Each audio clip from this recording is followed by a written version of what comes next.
어르신, 지금 저희가 얼마나 바쁜지 안 보이십니까? 그런 옷차림으로 여길 구경하러 오셨으면 저기 카탈로그나 조용히 들고 구석에 가서 보시든가요. 여긴 시장 좌판이 아니거든요. 2025년 12월 22일 월요일 오후 3시 10분. 대한민국의 부와 욕망이 응축된 서울의 강남, 그 중에서도 가장 화려하게 빛나는 테헤란로의 한복판에 자리한 최첨단 전기차 브랜드 넥서스의 플래그십 쇼룸은 하나의 거대한 보석함과도 같았습니다. 건물 전체를 감싼 통유리는 도시의 잿빛 풍경을 지워내고 오직 쇼룸 내부의 눈부신 조명과 미래적인 디자인의 자동차들만을 선명하게 비추고 있었습니다.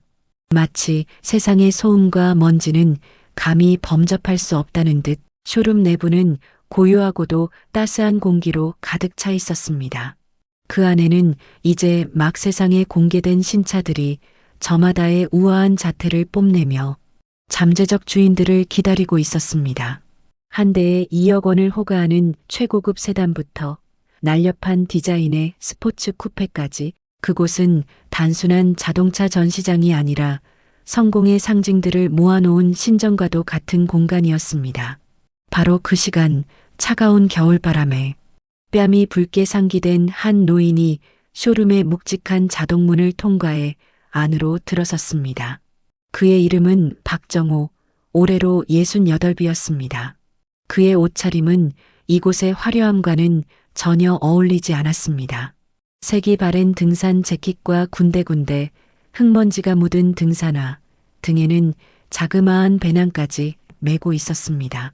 조금 전까지 인근 대모산의 겨울 능선을 오르며 상쾌한 공기를 마시고 내려온 참이었습니다.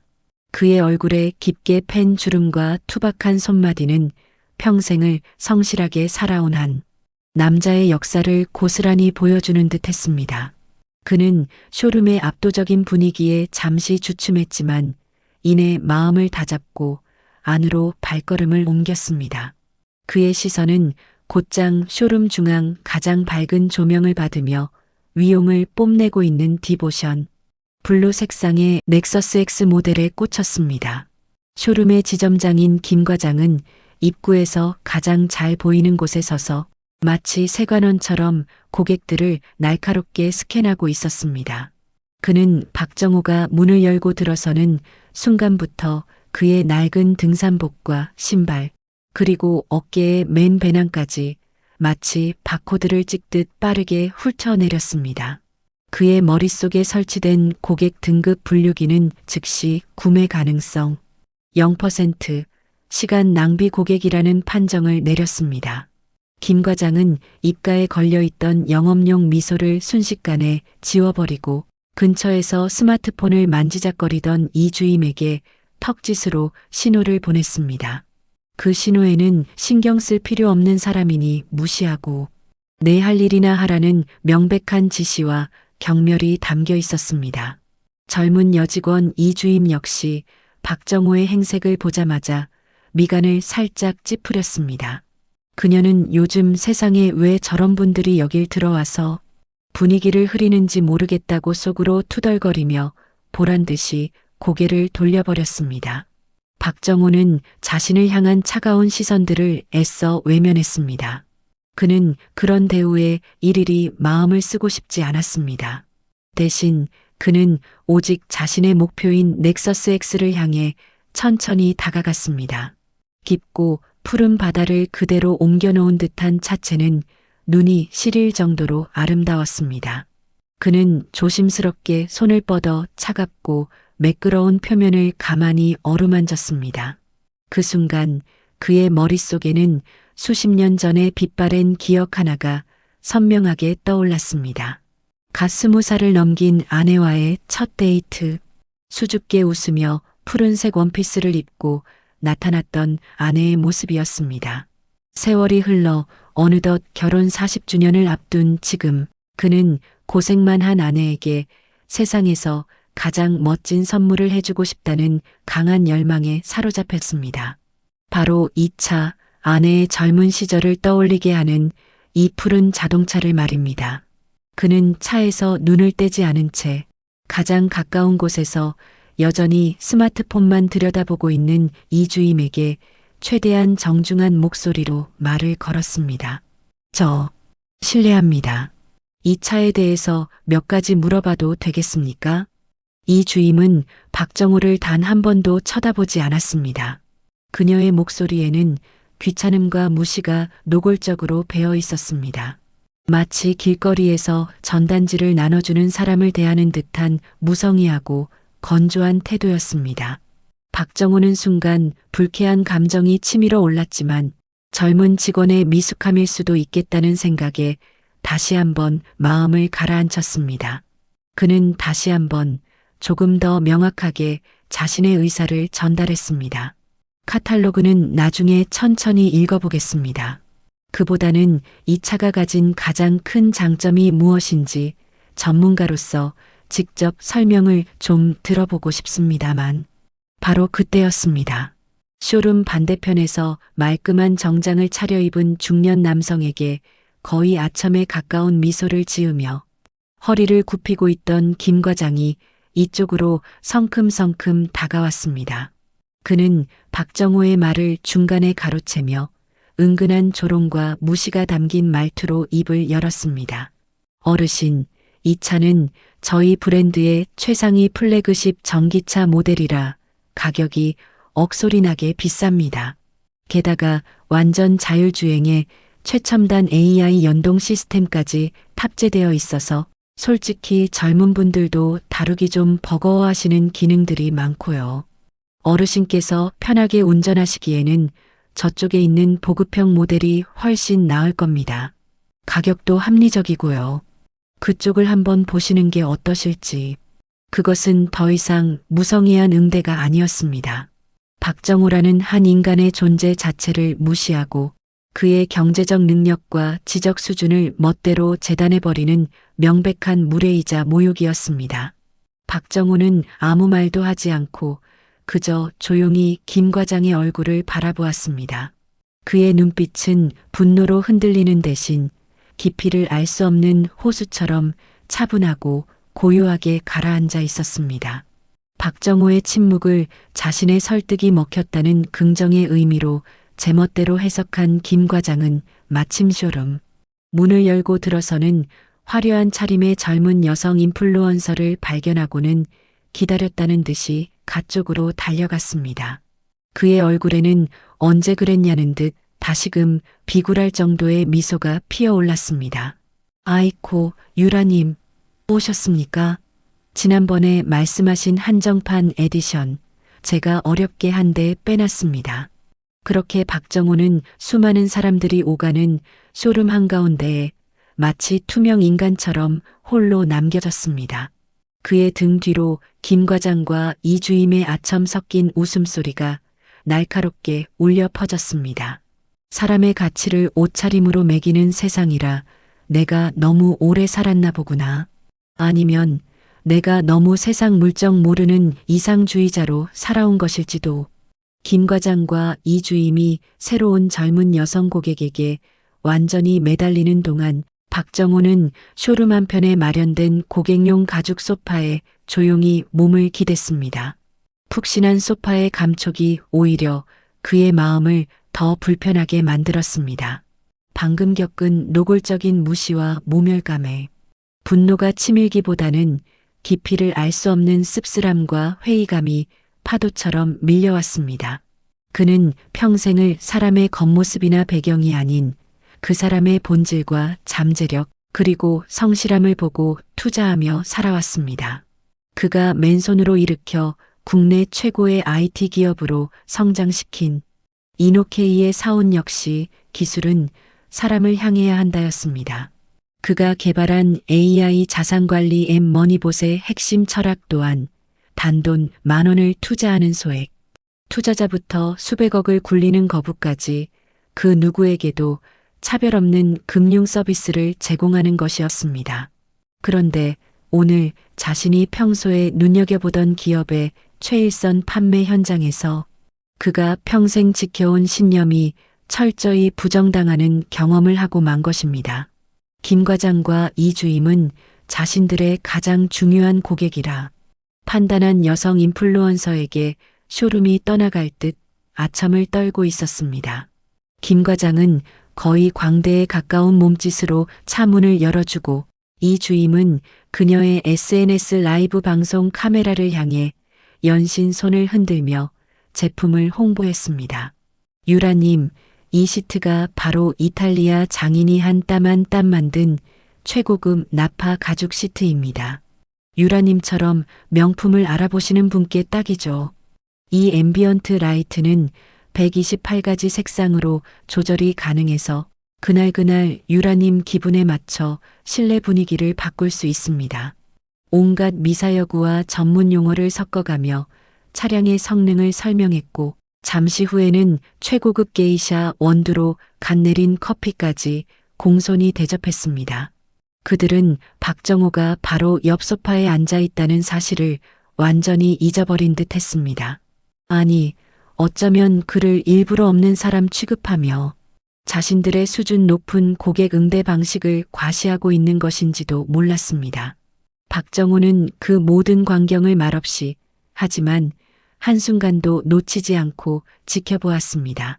그의 눈은 한없이 차분했지만 머릿속은 그 어느 때보다 복잡한 생각들로 소용돌이치고 있었습니다. 저 젊은 친구들은 무엇을 위해 저렇게 열심히 일하는 걸까?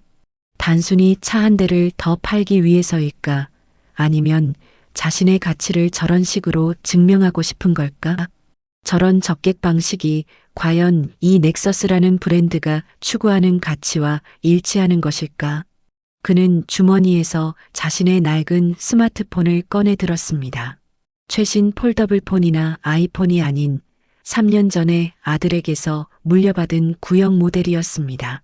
하지만 그 안에는 그가 평생을 바쳐 이룩한 모든 것이 담겨 있었습니다.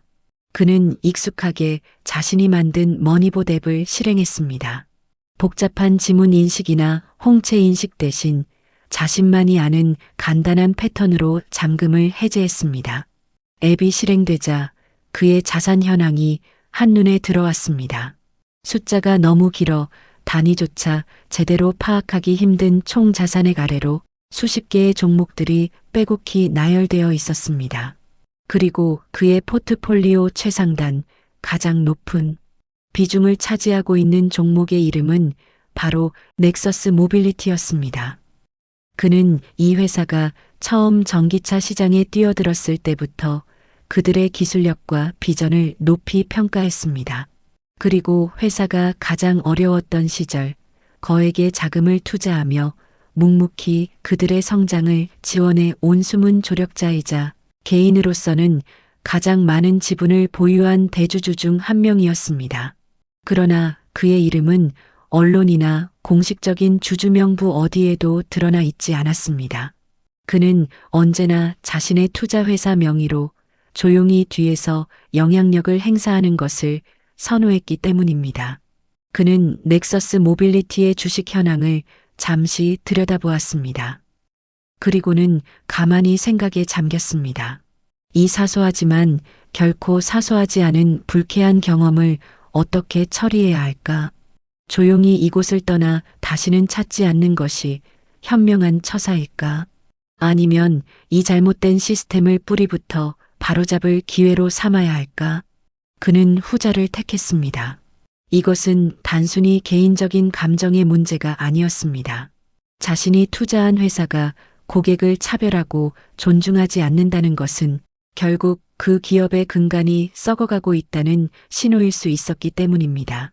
그는 전화번호부를 열어 저장된 수백 개의 이름 중에서 단 한 사람의 이름을 찾아냈습니다. 그리고 망설임 없이 통화 버튼을 눌렀습니다. 수신인은 오진석 사장이었습니다. 바로 넥서스 모빌리티의 현직 대표이사이자 박정호가 개인적으로 오랫동안 후원해 온 인물이었습니다. 신호음이 채 두 번도 울리기 전에 정중하면서도 활기찬 중년 남성의 목소리가 전화기 너머에서 들려왔습니다. 박정호는 그에게 이 쇼룸에서 벌어지고 있는 어처구니 없는 상황을 어떻게 전달해야 할지 차분히 문장을 고르기 시작했습니다. 네, 박 회장님. 귀한 시간 내어 전화 주셨군요. 연말이라 한창 바쁘실 텐데 어쩐 일이십니까? 혹시 제가 먼저 찾아뵈었어야 했는데 결례를 범한 것은 아닌지 모르겠습니다.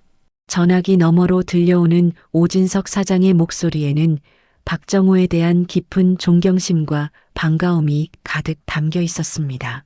오 사장에게 박정호는 단순한 대주주나 투자자가 아니었습니다. 그가 젊은 시절 자금난으로 회사가 부도 직전에 몰렸을 때 아무 조건 없이 손을 내밀어준 생명의 은인이자 경영의 막다른 길에 부딪힐 때마다 현명한 조언으로 길을 터주던 인생의 스승과도 같은 존재였습니다. 그렇기에 그는 박정호의 갑작스러운 전화에 혹시 무슨 안 좋은 일이라도 생긴 것은 아닌지 덜컥 걱정이 앞섰습니다. 박정호는 소란스러운 쇼룸의 소음이 전화기 너머로 새어 들어가지 않도록 손으로 입을 살짝 가린 채 최대한 조용하고 낮은 목소리로 말했습니다. 오 사장, 바쁜 사람 방해해서 미안하네. 별일은 아니고 내가 지금 강남에 있는 오 사장네 플래그십 쇼룸에 좀 와 있네. 집사람하고 결혼 40주년이 곧 다가와서 기념으로 차를 한 대 선물할까 하고 말이야. 그런데 여기 직원들이 아주 유능하고 바빠서 그런지 나 같은 늙은이는 상대도 안 해주는군. 차 한 대 구경하기가 이렇게 힘들어서야 원. 박정호의 목소리에는 어떤 분노나 격앙된 감정도 실려 있지 않았습니다. 마치 옆집 친구에게 오늘 점심 메뉴를 이야기하듯 그저 있는 사실을 무미건조하고 담담하게 전달할 뿐이었습니다. 그는 고성을 지르거나 위압적인 태도를 보이는 것을 극도로 싫어하는 성격이었습니다. 진정한 힘은 목소리의 크기가 아니라 그 안에 담긴 무게감에서 나온다고 믿었기 때문입니다. 하지만 그의 이 차분한 몇 마디는 전화기 너머의 오 사장에게 그 어떤 천둥벼락 같은 호통보다도 더 무겁고 치명적으로 들렸습니다. 오 사장의 머릿속은 순간 새하얗게 비어버리는 듯 했습니다. 대한민국에서 가장 존경받는 경영자이자 자사의 운명을 좌우할 수 있는 VIP 중의 VIP인 박정호 회장이 가장 중요한 플래그십 쇼룸에서 문전박대를 당하고 있다는 사실을 도저히 믿을 수가 없었습니다. 네, 회장님, 그게 지금 무슨 말씀이십니까?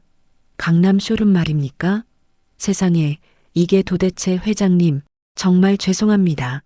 제가 미처 몰랐습니다. 직원 교육을 도대체 어떻게 시켰기에 이런 말도 안 되는 일이. 제가 당장 조치하겠습니다. 아니, 제가 지금 바로 그곳으로 뛰어가겠습니다. 회장님 부디 노여움 푸시고 아주 잠시만 기다려 주십시오. 10분, 아니 5분 안에 도착하겠습니다. 오 사장은 당황한 나머지 거의 비명에 가까운 소리를 질렀습니다. 그는 자신이 지금 어디에 있는지도 잊은 채 자리에서 벌떡 일어났습니다. 마침 그는 본사 대회의실에서 내년도 사업 계획을 발표하는 중요한 임원 회의를 주재하고 있었습니다. 회의에 참석한 수십 명의 임원들은 갑자기 전화를 받다 말고 사색이 되어 소리를 지르는 사장의 모습에 영문도 모른 채 어리둥절한 표정으로 그를 쳐다보았습니다. 박정호는 오 사장의 격한 반응에 오히려 그를 진정시켜야 했습니다. 됐네. 오 사장이 뛰어올 것까지는 없어. 자네가 올 게 아니라 이 쇼룸의 시스템을 책임지는 담당자들을 보내게.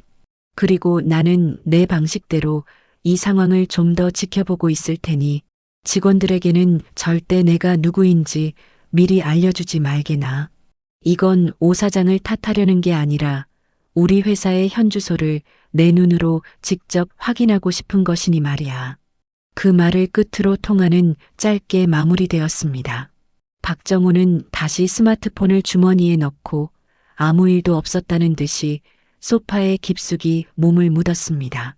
그는 눈을 감고 방금 전 오 사장과의 대화를 복기했습니다. 그리고 김 과장과 이주임의 운명이 어떻게 될지 조용히 그려보았습니다. 한편 본사 대회의실에 있던 오진석 사장은 덜덜 떨리는 손으로 전화를 끊었습니다. 그는 회의를 주재하던 단상 위에서 믿을 수 없다는 표정으로 굳어있는 임원들을 향해 벌어 소리를 질렀습니다. 그의 이마에는 식은땀이 흥건했습니다. 전부 뭐하고 있어? 지금 당장 국내 영업본부장, 마케팅 총괄이사, CS 책임자 전부 나 따라 나와. 당장 1분 내로 차 대기시켜. 목적지는 강남 플래그십 쇼룸이다. 이건 전쟁 상황이야. 코드 레드. 알아들었어. 사장의 불호령에 임원들은 황급히 자리에서 일어나 허둥지둥 회의실을 빠져나갔습니다. 본사 건물 전체에 비상사태를 알리는 경고등이 켜진 것처럼 순식간에 긴장감이 감돌았습니다. 대한민국 재계에서 신사적이기로 소문난 오진석 사장이 저토록 분노하는 모습은 그 누구도 본 적이 없었기 때문입니다. 그들은 도대체 강남 쇼룸에서 일개미 한 마리라도 죽었는지 아니면 건물이 무너지기라도 했는지 상상조차 할 수 없는 최악의 상황을 떠올리며 본사 지하주차장으로 달려갔습니다.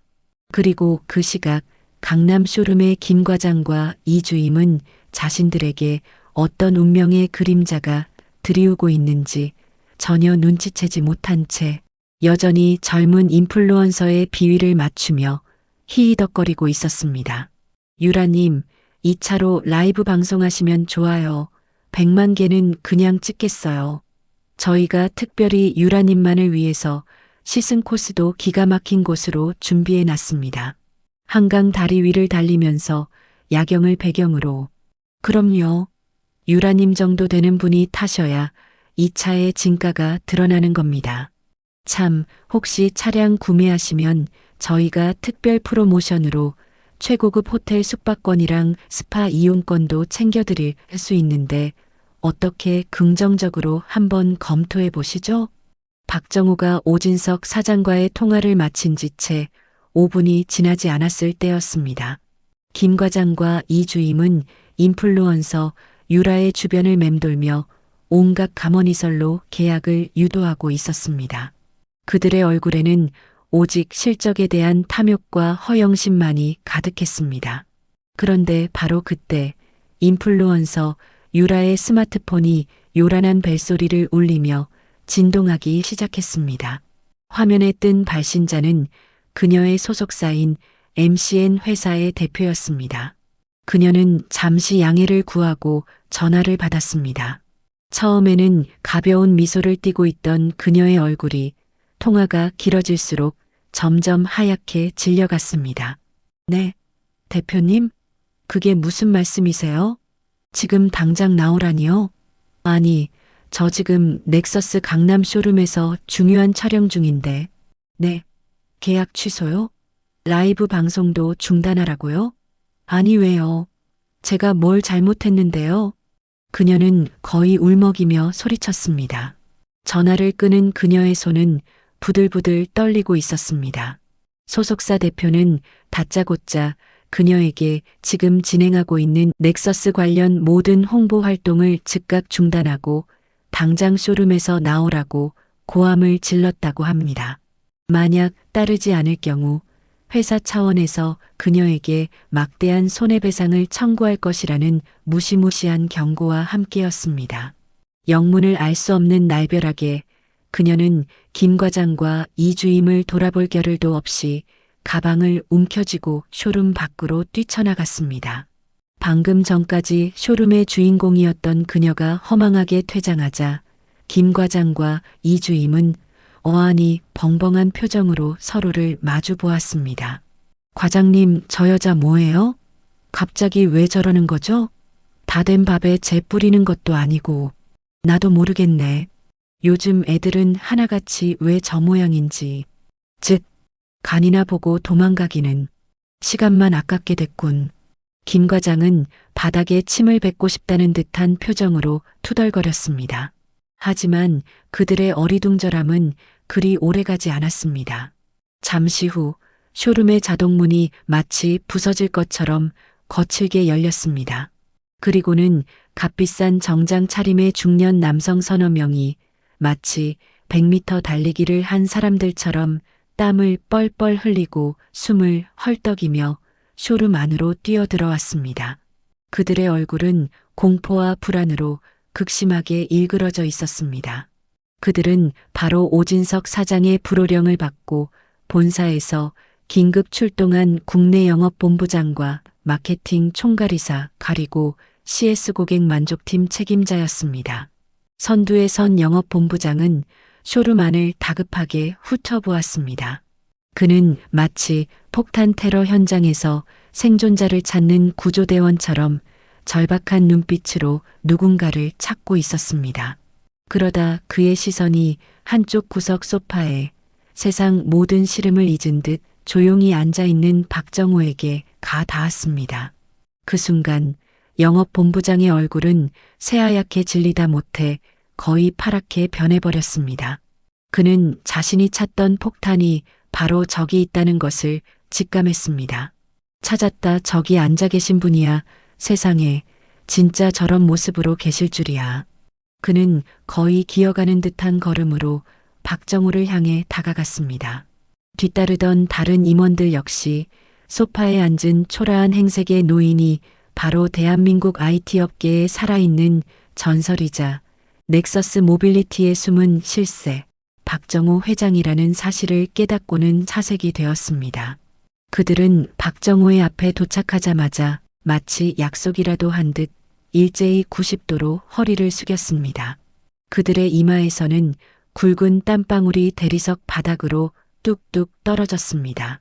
박정호 회장님, 정말 죄송합니다. 죽을 죄를 지었습니다.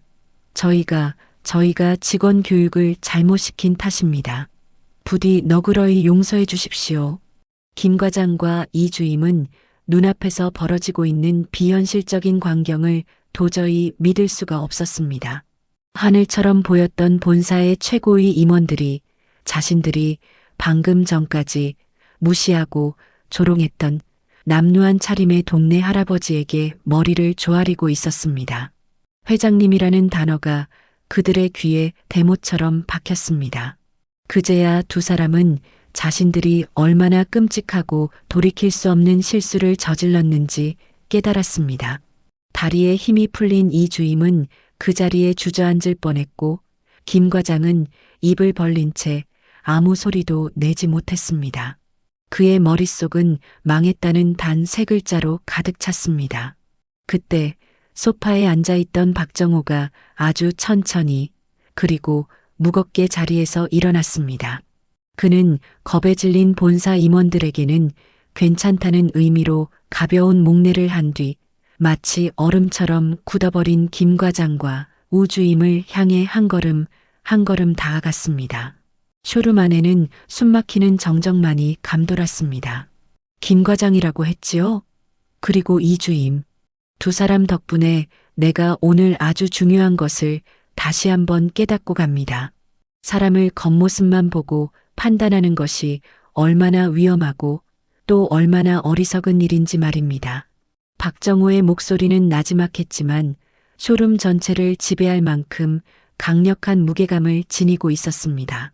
그 어떤 고함이나 질책보다도 더 날카롭게 김 과장과 이주임의 심장을 파고들었습니다.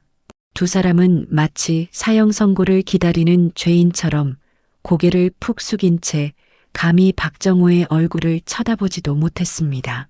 김 과장의 등줄기로는 식은땀이 폭포수처럼 흘러내렸고 이주임의 눈에서는 어느새 뜨거운 눈물이 쉴 새 없이 떨어지고 있었습니다.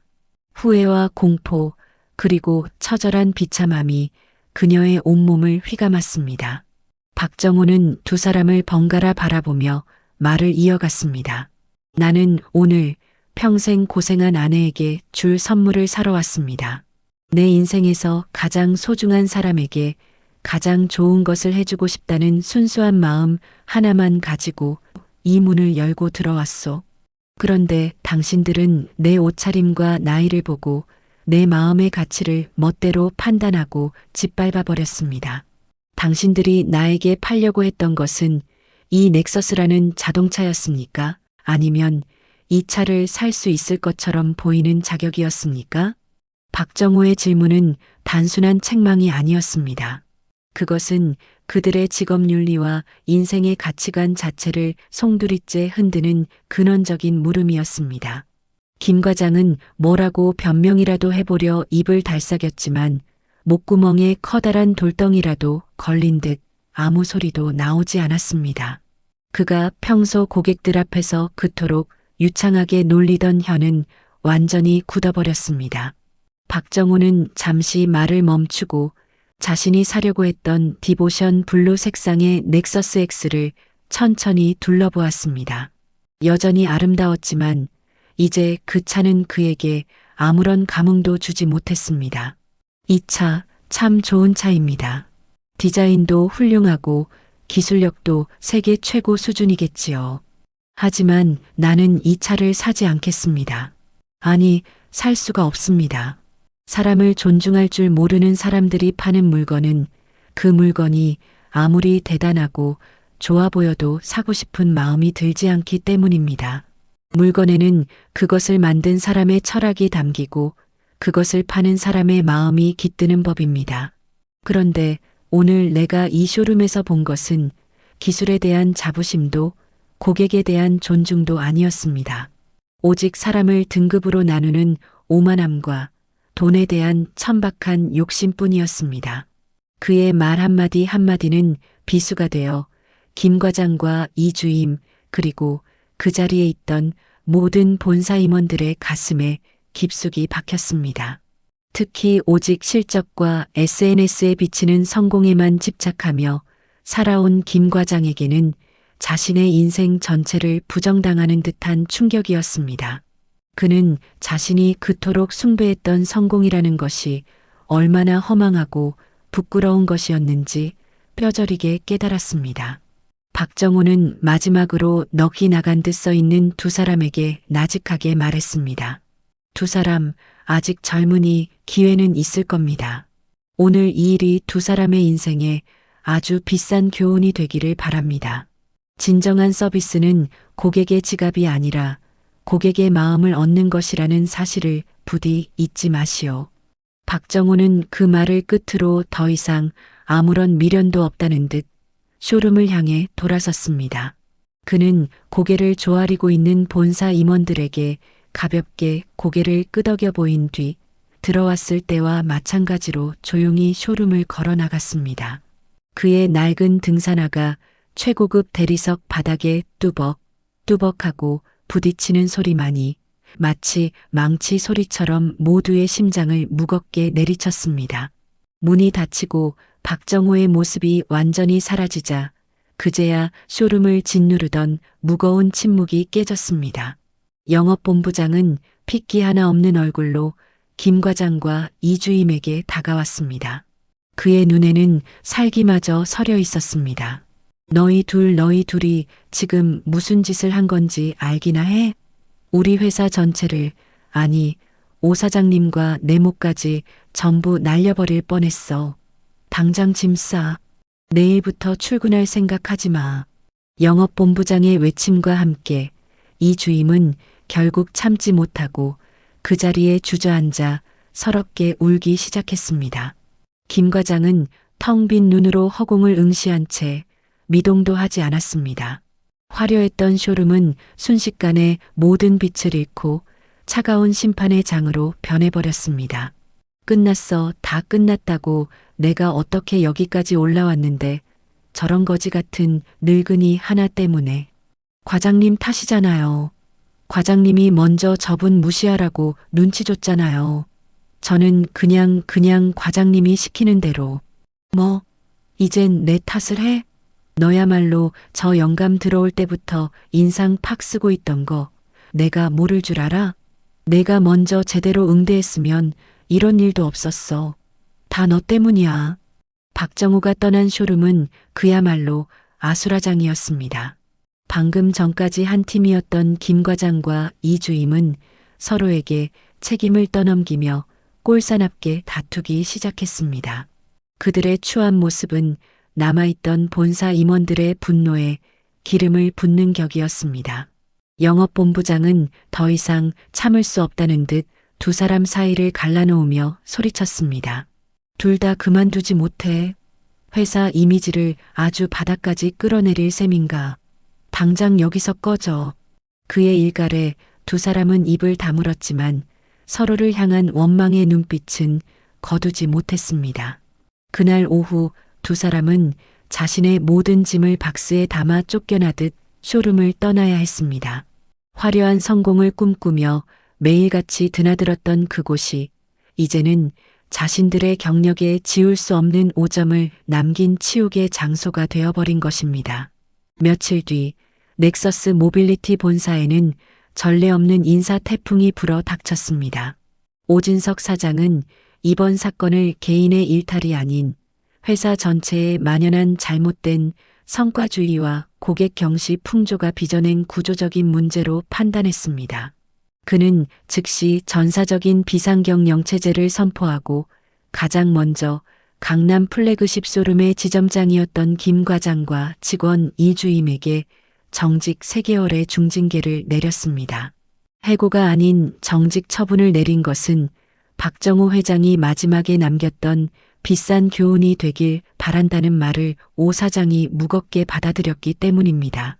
그들에게는 3개월간 회사에서 진행하는 가장 혹독한 수준의 서비스 마인드 재교육 프로그램에 참여해야 한다는 조건이 붙었습니다. 김 과장은 지방의 한적한 물류센터로 발령이 났습니다. 매일같이 화려한 강남의 불빛 아래서 최고급 자동차를 팔던 그는 이제 먼지 쌓인 창고에서 자동차 부품의 재고를 파악하는 일을 하게 되었습니다. 그가 그토록 자랑스러워하던 명품 시계와 번쩍이는 구두는 작업화와 목장갑으로 바뀌었습니다. 처음에는 현실을 부정하며 분노했지만 시간이 지날수록 그는 자신의 오만함과 어리석음을 처절하게 깨닫기 시작했습니다. 그곳에서 그는 묵묵히 자신의 일을 하는 평범한 동료들을 보며 사람의 가치가 겉모습에 있지 않다는 단순한 진리를 뒤늦게나마 온몸으로 배우게 되었습니다. 이 주임은 본사 고객 만족센터로 발령받아 하루에도 수백 통씩 걸려오는 고객들의 불만 전화를 응대하는 업무를 맡게 되었습니다. 명품과 호화로운 생활을 동경하던 그녀에게 고객들의 온갖 비난과 욕설을 감내해야 하는 그곳은 지옥과도 같았습니다. 하지만 그녀는 하루하루 고객들의 목소리에 귀를 기울이며 자신이 과거에 고객에게 얼마나 차갑고 무례하게 행동했는지를 뼈저리게 반성했습니다. 때로는 억울한 마음에 눈물을 쏟기도 했지만 진심으로 감사 인사를 전하는 고객의 따뜻한 말 한마디에 새로운 보람을 느끼며 조금씩 성장해 나갔습니다. 넥서스 모빌리티의 변화는 여기서 그치지 않았습니다. 오진석 사장은 고객 응대 원칙에 대한 전면 재교육을 전 지점에 공지하고 모든 임직원이 의무적으로 교육을 이수하도록 했습니다. 우리의 VIP는 가장 비싼 차를 사는 고객이 아니라 우리 쇼룸의 문을 열고 들어오는 모든 고객이다라는 새로운 슬로건이 전국의 모든 쇼룸에 내걸렸습니다. 또한 직원의 실적 평가 방식도 단순히 판매 대수에만 의존하던 것에서 벗어나 고객 만족도와 추천 지수를 가장 중요한 평가 기준으로 삼는 혁신적인 제도를 도입했습니다. 이 사건은 업계에 조용하지만 큰 파장을 일으켰고 많은 기업들이 자사의 고객 응대 시스템을 되돌아보는 계기가 되었습니다. 물론 이 모든 변화의 중심에 있었던 박정호 회장은 그저 한 명의 평범한 고객으로서 이 모든 과정을 묵묵히 지켜볼 뿐이었습니다. 그는 자신의 작은 행동 하나가 불러온 긍정적인 나비 효과에 조용한 만족감을 느꼈습니다. 여보, 등산은 잘 다녀왔어? 밖이 꽤 쌀쌀하던데 춥지는 않았고? 그럼 이 나이에도 아직 청춘이라 그런지 산에만 오르면 추운 줄도 모르겠어. 당신 주려고 오는 길에 예쁜 꽃이 있길래 좀 사왔어. 그날 저녁 박정호는 강남 쇼룸에서의 소동을 뒤로하고 평소와 다름없이 집으로 돌아왔습니다. 그의 집은 사람들이 상상하는 재벌 회장의 호화로운 대저택이 아니었습니다. 강남의 번화가에서 조금 떨어진 오래된 아파트 단지 중 한 곳에 위치한 평범하고 소박한 공간이었습니다. 집 안에는 값비싼 예술품이나 명품 가구 대신 수십 년의 세월 동안 부부가 함께 쌓아온 추억이 담긴 손때 묻은 물건들이 정겹게 자리하고 있었습니다. 거실 한쪽 벽면에는 빛바랜 흑백 결혼 사진과 자녀들의 어린 시절 사진들이 걸려 있었습니다. 그에게 집은 불을 과시하는 공간이 아니라 세상의 모든 시름을 내려놓고 온전한 자신으로 돌아갈 수 있는 유일한 안식처였습니다. 아내 이선영 여사는 현관문 열리는 소리에 앞치마를 두른 채 부엌에서 달려나왔습니다. 그녀는 남편의 뺨에 묻은 찬 기운을 손으로 감싸주며 따뜻하게 맞아주었습니다. 박정호는 등 뒤에 숨기고 있던 작고 소박한 꽃다발을 아내에게 건넸습니다. 화려한 장미나 백합이 아닌 겨울 들판을 연상시키는 소박한 들꽃들이 묶인 다발이었습니다. 어머나, 웬 꽃이야? 무슨 날도 아닌데.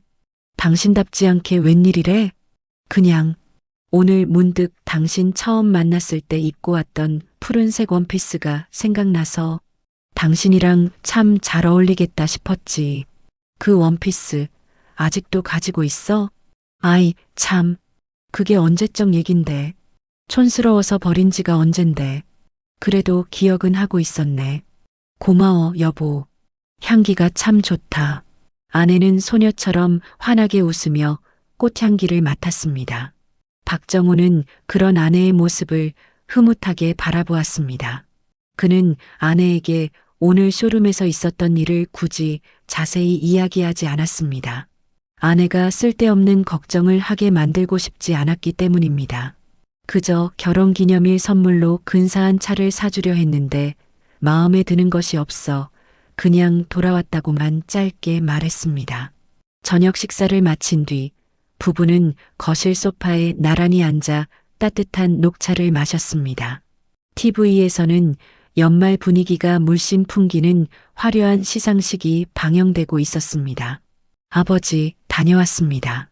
어머니, 저녁은 드셨어요? 그때 도어락 누르는 소리와 함께 아들 박선우가 퇴근하고 집으로 들어왔습니다. 그는 아버지의 뒤를 이어 이노케이의 경영을 총괄하고 있는 젊은 CEO였습니다. 겉모습은 아버지를 닮아 소탈했지만 일에 있어서는 아버지 못지않은 날카로운 통찰력과 추진력을 지니고 있었습니다. 그는 거실로 들어와 부모님께 인사를 한 뒤 자연스럽게 아버지 옆에 앉았습니다. 선우냐, 오늘 회사에 별일은 없었고? 네, 아버지. 별일 없었습니다. 아, 그런데 오늘 좀 재미있는 소문을 들었어요. 넥서스 모빌리티 오진석 사장님이 본사 임원들을 전부 강남 쇼룸으로 긴급 소집해서 난리가 났었다면서요? 대체 무슨 일이 있었던 건지 업계에 소문이 파다해요. 혹시 아버지 뭐 하시는 거 있으세요? 아들의 갑작스러운 질문에 박정호는 마시던 찻잔을 내려놓았습니다. 아내는 영문을 모르겠다는 표정으로 두 남자를 번갈아 쳐다보았습니다. 박정호는 잠시 침묵하다가 낮에 있었던 일을 아들에게 담담하게 설명해 주었습니다. 그의 이야기를 다 듣고 난 아들 선우는 분노보다는 안타까움이 섞인 한숨을 내쉬었습니다. 정말 요즘 세상이 어떻게 돌아가는 건지, 아버지가 얼마나 불쾌하셨을지 상상이 가네요. 당장 오 사장님께 전화해서 그 직원들 전부 해고하라고 할까요? 아니다. 그럴 것까지는 없다. 내가 오 사장에게는 잘 이야기해 두었다. 사람을 자르는 건 가장 쉬운 해결책이지만 가장 좋은 해결책은 아니야. 그 젊은 친구들도 이번 일로 뭔가 깨닫는 게 있겠지. 사람을 변화시키는 건 처벌이 아니라 기회란다. 우리 이노케이도 마찬가지야. 우리는 단순히 돈 버는 기술을 만드는 회사가 아니라는 걸 항상 명심해야 한다. 우리는 사람을 돕고 사람을 존중하는 기술을 만들어야 해. 알겠느냐? 네, 아버지. 명심하겠습니다. 아버지는 아들의 어깨를 툭툭 두드려 주었습니다. 그의 눈빛에는 아들에 대한 깊은 신뢰와 사랑이 담겨 있었습니다. 겉모습으로 사람을 판단했던 쇼룸 직원들과 사람의 본질을 꿰뚫어 보고 그에게 다시 한번 기회를 주려는 아버지의 모습이 극명하게 대비되는 순간이었습니다. 진정한 가치는 화려한 전기차나 비싼 명품이 아닌 서로를 아끼고 존중하는 따뜻한 가족의 대화 속에 있다는 것을 그날 밤의 풍경이 조용히 말해주고 있었습니다. 시간이 흘러 새해가 밝았습니다. 강남 쇼룸에서 있었던 소동은 한겨울의 해프닝처럼 사람들의 기억 속에서 서서히 잊혀가는 듯 했습니다. 하지만 그날의 사건이 남긴 파장은 보이지 않는 곳에서 계속해서 긍정적인 물결을 만들어내고 있었습니다. 넥서스 모빌리티의 모든 쇼룸에는 눈에 띄는 변화가 생겼습니다. 이전처럼 고객의 옷차림이나 나이를 보고 노골적으로 차별하는 모습은 찾아볼 수 없게 되었습니다. 이제 직원들은 문을 열고 들어오는 모든 고객에게 진심이 담긴 미소와 함께 먼저 다가가 인사를 건넸습니다. 그들은 고객에게 무조건 비싼 차를 강권하기보다는 고객의 생활 방식과 필요에 귀를 기울이며 가장 적합한 모델을 함께 고민해주는 진정한 카 라이프 컨설턴트로 거듭나고 있었습니다. 이러한 변화는 고객들 사이에서 먼저 입소문을 타기 시작했고, 넥서스는 차만 잘 만드는 게 아니라 서비스도 명품이라는 긍정적인 이미지를 구축하며 브랜드의 가치를 한 단계 끌어올리는 결과를 낳았습니다. 박정호는 아내와의 40주년 결혼 기념일에 결국 넥서스 자동차를 선물했습니다. 그는 일부러 예전의 그 강남 쇼룸을 다시 찾아갔습니다. 그를 맞이한 것은 완전히 새로운 직원들이었습니다. 그들은 박정호의 낡은 등산복 차림에도 전혀 개의치 않고 마치 귀한 손님을 모시듯 정중하고 따뜻하게 가를 응대했습니다. 박정호는 그들의 모습에서 진심을 느낄 수 있었습니다. 그는 기분 좋게 계약서에 서명했고 아내의 젊은 시절을 떠올리게 하는 그 딥오션 블루 색상의 넥서스 X를 아내에게 선물했습니다. 아내는 어린아이처럼 기뻐하며 남편의 선물을 받았고 부부는 새로운 차를 타고 함께 첫 여행을 떠났습니다. 차창 밖으로 스쳐 지나가는 풍경들을 바라보며 박정호는 진정한 가치는 화려한 겉모습이 아닌 그것에 깃든 사람의 마음과 진심에 있다는 것을 다시 한번 깊이 깨달았습니다.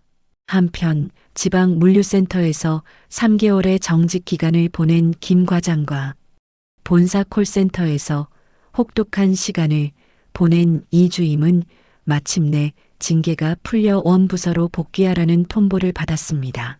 하지만 두 사람은 복귀를 거부했습니다. 대신 그들은 현재 자신들이 일하고 있는 곳에 남게 해달라고 회사에 정식으로 요청했습니다. 김 과장은 화려한 스포트라이트를 받는 영업 현장보다 묵묵히 자신의 자리에서 최선을 다하는 동료들과 함께 땀 흘리는 지금의 일이 더 큰 보람을 준다는 것을 깨달았습니다. 이 주임 역시 얼굴도 모르는 고객의 목소리에 귀 기울이며 그들의 문제를 해결해주는 일에서 진정한 서비스의 기쁨을 발견했습니다. 두 사람은 과거에 오만했던 자신들과 완전히 작별하고 새로운 곳에서 새로운 인생을 시작하기로 결심한 것입니다. 그들의 변화는 오진석 사장에게도 보고되었고 오 사장은 박정호 회장의 깊은 뜻을 다시 한번 헤아리며 조용히 미소 지었습니다. 한 사람의 조용한 가르침이 하나의 기업 문화를 바꾸고 그릇된 길을 가던 두 젊은이의 인생까지 변화시킨 것입니다. 세상은 때로 겉으로 드러나는 화려함에 현혹되고 사람의 가치를 성급하게 판단하는 실수를 저지르기도 합니다. 하지만 그럴 때일수록 우리는 기억해야 합니다. 눈에 보이지 않는 진심과 존중이야말로 세상을 움직이는 가장 위대한 힘이라는 사실을 말입니다. 당신의 겉모습이 어떻든 당신의 나이가 몇 살이든 당신은 이 세상 누구에게나 존중받을 자격이 있는 소중한 존재입니다.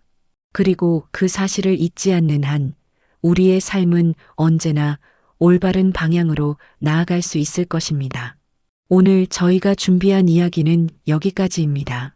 여러분의 삶에도 겉모습에 가려진 진정한 가치를 발견하는 순간이 찾아오기를 바랍니다. 저희 채널 사람 사는 이야기는 앞으로도 여러분의 마음을 울리는 따뜻하고 의미 있는 이야기로 찾아뵙겠습니다. 오늘의 이야기가 마음에 드셨다면 구독과 좋아요, 그리고 따뜻한 댓글 하나를 남겨주세요. 여러분의 작은 참여 하나하나가 저희에게는 큰 힘이 됩니다. 다음 이야기에도 많은 기대 부탁드립니다. 감사합니다.